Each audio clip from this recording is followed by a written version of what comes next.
Hello everyone. सो आपको पता है जिस दिन से मेरा EMRS TGT का एग्ज़ाम हुआ है ना, उस दिन से मैं सोच रही हूँ कि मैं एग्ज़ाम सेंटर के अपने एक्सपीरियंस के रिगार्डिंग वीडियो बनाऊँ। तो यदि आप लोगों का आगे कोई भी ऑफलाइन एग्ज़ाम है सो बी प्रिपेयर। तो सबसे पहले मैं बताती हूँ कि मेरा एग्ज़ाम जो था वो लखनऊ में था और 2:30 बजे से था TGT का एग्ज़ाम, ठीक है।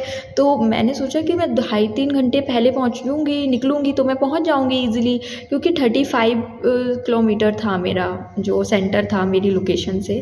तो मैंने सोचा ठीक है। उसके बाद मैं निकली और जैसे ही मैं निकली हूँ, थोड़ा दूर निकली हूँ, पता चल रहा है आज योगी जी आ रहे हैं तो रास्ते कई सारे ब्लॉक हैं, ठीक है। चलो वो हो गया। उसके बाद वो एक कहीं कहीं से निकल निकल के जैसे तैसे पहुँचे। उसके बाद जैसे ही एग्ज़ाम सेंटर मतलब 2 बज गया था, इतना मतलब अजीब अजीब से दूर दूर से रास्ता था वो कि मैं बता नहीं सकती हूँ। बिल्कुल एकदम रिमोट एरिया में, बिल्कुल आउट में था। उसके बाद आपको पता है जैसे ही गई वहाँ पे तो पता चल रहा है कि डिस्टेंस जो है वो 6 किलोमीटर दिख रहा है गूगल मैप पर, कि आपका जो डिस्टेंस है वो 6 किलोमीटर रह गया है, ठीक है। एक तो क्रॉसिंग और ट्रेन आ रही है, ट्रेन का ट्रैफिक लग गया, वो ट्रैफिक क्लियर होने में 10 मिनट लग गया। भाई उस दिन मैं इतना पैनिक कर गई, इतना पैनिक कर गई हूँ ना कि मैं बता नहीं सकती हूँ। उसके बाद में चलो जैसे तैसे वो एग्ज़ाम ट्रैफिक क्लियर हुआ, हम लोग निकले। जो 6 किलोमीटर डिस्टेंस बता रहा था ना गूगल मैप का, वो बताने लग गया कि अभी 12 किलोमीटर है, मतलब सीधा डबल। मैंने सोचा अब क्या, और पता है टाइम मतलब मेरा 2:30 बजे से एग्ज़ाम था और टाइम 2:11 हो चुका था। और जब वो बता रहे कि अभी डिस्टेंस है 12 किलोमीटर, और भाई वो डिस्टेंस तो छोड़िए, डिस्टेंस यदि सिंपल हो तो चलो, रोड सही हो तो ठीक है।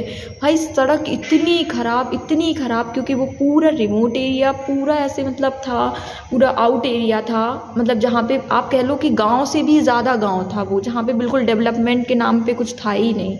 और उसके बाद जैसे तैसे इतना ऐसे करके रास्ते थे, ऐसा लग रहा था मैं एडवेंचर कर रही हूँ, एग्ज़ाम देने नहीं जा रही हूँ, एडवेंचर करने जा रही हूँ, ऐसा लग रहा था। उसके बाद मतलब रास्ता ही नहीं मिल रहा। कोई कह रहा है इधर से जाओ थोड़ा आगे, मैं जैसे ही वहाँ जा रहे हैं थोड़ा और मतलब रास्ता ही ख़त्म नहीं हो रहा था भाई।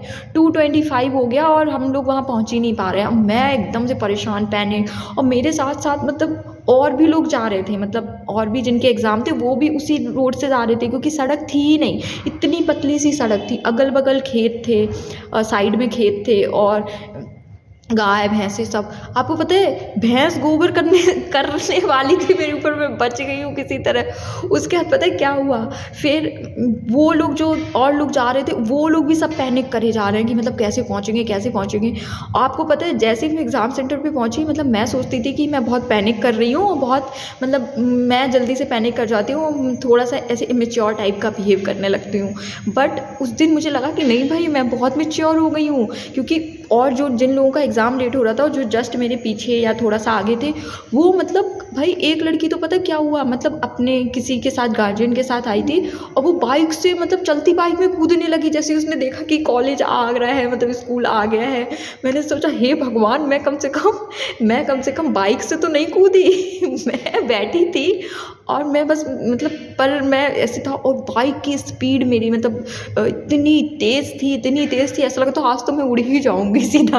और उसके बाद फिर मैं जैसे ही गई, वो तो थैंकफुली कि जो वहाँ के एग्ज़ाम सेंटर के जो लोग थे वो बहुत ही लीनियंट थे। मतलब उन्होंने थोड़ा बच्चों की प्रॉब्लम वो समझ रहे थे कि बहुत आउट में है, तो मे बी थोड़ा ढूंढने उड़ने में लेट हो गया होगा, तो इसीलिए वो उन्होंने 2:35 तक भी मतलब थोड़े से लीनियंट होके कि अच्छा जो गेट तक आ गया है उसको अंदर आने दे रहे थे। तो मैं 2:32 पर अपने एग्ज़ाम सेंटर पहुंची हूँ। फिर वहाँ गई हूँ मैं एकदम ऐसे ब्लैंक, क्योंकि मैं इतना ज़्यादा पैनिक कर गई 10-15 मिनट में कि मेरा एकदम माइंड ही काम नहीं कर रहा कि मैं क्या करूँ। फिर वहाँ लोग कह रहे हैं अरे आप शांत रहिए, आप मतलब कामली आप एग्ज़ाम दीजिए। फिर मैं एग्ज़ाम दिया तब मैंने जाके भाई, और फिर मैं वहाँ से आते टाइम भी भाई इतना ज़्यादा वहाँ पे ट्रैफिक और इतना ज़्यादा वहाँ पे हो गया था, पूरा एकदम आउट में। और आते आते मुझे लग रहा था कि चलो अब तो मतलब रास्ता एक बार देख लिया तो जल्दी आ जाऊँगी। आते टाइम और 3 घंटे लग गए आते टाइम और रास्ता नहीं मिल रहा, गूगल मैप भी काम नहीं कर रहा है। पता है जो मैंने सुना था कि गूगल मैप आपको खाई में ले जाके धक्का दे देता है, वहाँ पे खड़ा कर देता है, लिटरली उस दिन गूगल मैप यही कर रहा था। मतलब जैसे ही मैं जा रही हूँ कि अच्छा इधर से रास्ता दिख रहा गूगल मैप में, पर वहाँ जा रही हूँ जैसे ही दिख रहा है कि गूगल मैप यहाँ से मतलब रास्ता ही यहाँ से ब्लॉक है एक्चुअल में, तो गूगल मैप कुछ और दिखा रहा है। अब क्या भाई इंसान किसी के घर की छतों से ऊपर से जाएगा?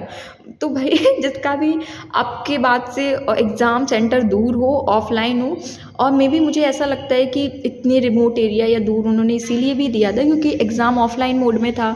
तो क्योंकि ऑनलाइन में सेंटर मिलना ईज़िली आस-पास अवेलेबल होते हैं, बट ऑफलाइन में थोड़ा-सा मुश्किल होता है। तो मे बी ये रीज़न रहा हो कि उन्होंने इतने दूर-दूर उन्हें देना पड़ा सेंटर। बट भाई बहुत एडवेंचरस था। तो यदि आपका कभी भी ऑफलाइन एग्ज़ाम होता है तो आप लोग मुझे तो लगता है कि 5-6 घंटे पहले निकल जाइए। पता नहीं वहाँ का रास्ता कैसा हो, वहाँ का एरिया कैसा हो, वहाँ कैसे-कैसे आप पहुँच पाएँ, कितनी सारी ट्रेन की ट्रैफ़िक आपको क्रॉस करनी पड़े। ऐसे लग रहा था मैं 7 समुंदर पार करके एग्ज़ाम देने जा रही हूँ। चलिए अब मैं जाती हूँ, बाय।